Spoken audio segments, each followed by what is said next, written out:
Imagine this, Friday ngayon, kaka-out mo lang sa trabaho. Tumunog yung phone mo, pumasok na yung sweldo. Siyempre, bago ka mag-celebrate, binuksan mo yung email mo para tignan yung payslip. Nakita mo yung gross pay mo, not bad, sabi mo. Tapos, bumaba ang tingin mo sa deduction section, tax, PhilHealth, pag-ibig, at siyempre, SSS contribution. Medyo malaki rin ang bawas. Minsan napapaisip ka, sayang to pangkape sana. Pero dahil responsible adult ka, kino-comfort mo yung sarili mo. Sabi mo, okay lang to, investment ko to sa future ko.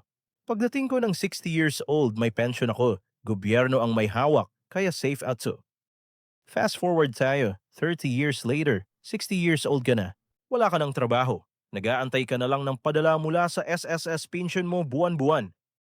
Pumasok na yung pension. Pumunta ka sa botika para bumili ng maintenance meds mo. Kumuha ka rin ng kaunting groceries, bigas, itlog, delata, yung basic lang. Pagdating mo sa kahera, pinunch yung mga gamit mo. Nakita mo yung total amount at halos himatayin ka. Yung buong isang buwang pension mo kulang pa para sa 2 linggong supply ng gamot at pagkain. At doon mo na-realize, ang inaasahan mong retirement security ay isa palang patibong. Nasa loob ka na ng tinatawag na retirement death spiral, na ang pangalan ko ay Juan Finance. Gagawin ko ang aking makakaya upang matulungan kang mapaunlad ang iyong pinansyal na kahulugan. At baliw na baliw ako sa pag-aaral ng brutal math ng personal finance natin. Kung nahihirapan ka dahil feeling mo wala kang naiipon at takot ka sa magiging buhay mo pagtanda, i-click mo na ang subscribe button. At kung makatulong to sa'yo, hit the like button na rin para mas marami pa tayong magising na Pilipino. Actually, pag-usapan natin ang pinakamalaking kasinungalingan sa Pilipinas. Ang paniniwala na sapat na ang SSS pension para mabuhay ng komportable. Tignan mo ito ng mabuti. That is a dangerous fatal lie. Ginawa yan bilang pinaka-basic na safety net para hindi ka literal na mamatay sa gutom sa kalsada. Huwag tayong mag-imbento ng kwento. Let's look at the actual data. Ayon sa statistics, alam mo ba kung magkano ang average na natatanggap ng pensioner ngayon? Nasa around 5,000 hanggang 8,000 pesos a month lang. Ipagkasya mo nga ang 5,000 sa loob ng 30 days. Pangkain, kuryente, tubig, at maintenance meds. Hindi kaya, di ba? Mababaliw ka sa stress. Pero Juan, baka sabihin mo sa akin, max contributor ako, laging highest bracket ang hulog ko for 30 years. Sige, ibigay na natin sa'yo. Let's assume the best case scenario. Based sa current computation formula, kahit i-max mo yan for 40 years. Ang pinaka-maximum na makukuha mo ay aabot lang ng around 18,000 to 20,000 a month. 20,000 a month. Sabi mo, okay na yan, mabubuhay na ako dyan pagtanda ko. Dito papasok ang pinaka-brutal na kalaban ng pera mo. Ang halimaw na hindi mo nakikita, inflation. Isipin mo ito ng maigi. Ang 20,000 ngayon ay hindi pareho ng 20,000 30 years from now. Historically, ang average inflation rate sa Pilipinas ay naglalaro sa 4% to 5% kada taon. Gamitin natin ang mathematical rule of 72. Pag hinati mo ang 72 sa 5% inflation, lalabas ay 14.4 years. Ibig sabihin, every 14 to 15 years, hahatiin ng inflation ang value ng pera mo sa kalahati.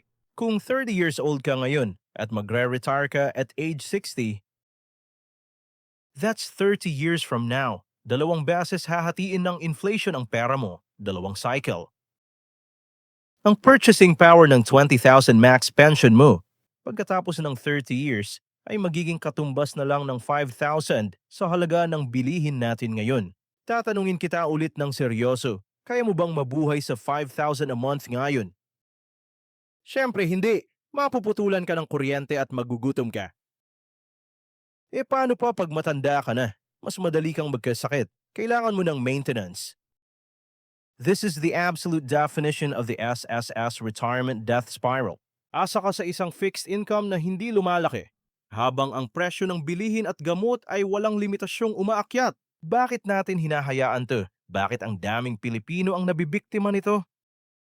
It comes down to psychology, specifically ang tinatawag sa behavioral economics na present bias. Mas gusto ng utak natin yung instant na sarap ngayon kaysa sa security 30 years from now. Kaya imbes na mag-invest para sa retirement, bibili tayo ng bagong iPhone. Magta-travel sa Japan para sa IG feed at sasabihin, bahala na si Batman pagtanda ko. Pero kapatid, hindi si Batman ang magbabayad ng ICU room mo, ikaw. At kung wala kang pera, ang mga anak mo ang sasalo ng burden. Gagawa ka ng panibagong cycle ng kahirapan. Ngayon baka sabihin mo, Nick, nag-update naman ng SSS gobyerno yan. Dito na nagiging sobrang nakakatakot. Harapin natin ang tinatawag na demographic time bomb. Paano ba nagkakapera ang SSS para bayaran ang mga lolo at lola natin ngayon? Simple, galing yan sa hulog nating mga bata na nagtatrabaho ngayon. Pera natin yan. Dati, sa bawat isang retiree, may 10 o 15 kabataan na nagtatrabaho. Sobrang healthy ng pondo. Pero ngayon, bumababa na ang birth rate ng Pilipinas. Mas konti na ang pinapanganak. Pagdating ng panahon natin na tayo na ang magre-retire, sobrang konti na lang ng mga kabataang magtatrabaho. Base sa latest actuarial valuation, ang fund life ng SSS ay projected hanggang 2054 na lang kung walang major reforms. Ibig sabihin, baka pag magre-retire ka na, sasabihin ng gobyerno, sorry, ubos na. Gagawin nating 70 years old ang retirement age. Para mas madaling ma-visualize, let me give you a very simple analogy. Ang pag-asa lang sa SSS ay parang pagsalok ng tubig gamit ang isang balde na maraming butas. Ang butas ay ang inflation at ang humihinang pondo. Kahit anong hulog mo, tatakas at tatakas ang purchasing power mo hanggang sa maubos at wala nang matira. So, paano tayo aalis sa death spiral na to? Ano ang solusyon? Here is your 3-step reality check action plan para isalba ang sarili mo. Do this immediately. Step 1. Implement the Zero SSS mindset. Tanggapin mo sa utak mo na ang SSS ay pangbayad lang sa kuryente at tubig pagtanda mo. Huwag mo siyang isama sa main retirement formula mo. Step 2. Calculate your retirement gap. Kung kailangan mo ng pera para mabuhay at maliit lang ang kaya ng pension, may malaking gap ka na kailangan mong punan. Step 3. Fill the gap with rapidly compounding assets. Kailangan mo ng investments na tumatalo sa inflation. Saan mo ilalagay? Pag-ibig MP2. Tax-free yan, guaranteed ng gobyerno, at mataas ang average per year. Talo nito ang inflation. Safe pa. Pag may extra ka pa, aralin mo ang Philippine Index Funds or USS and P500. Dito nagti-compound ang pera over decades. Listen to me carefully. Tignan mo ako sa mata. Walang gobyerno ang sasagip sa iyo pagtanda mo. Wala. Ikaw lang ang magliligtas sa sarili mo. Ang ini-invest mo ngayon ay ang kalayaan ng future self mo. Ako si Nick. I teach you the brutal math so you don't get played by the system and you don't die poor.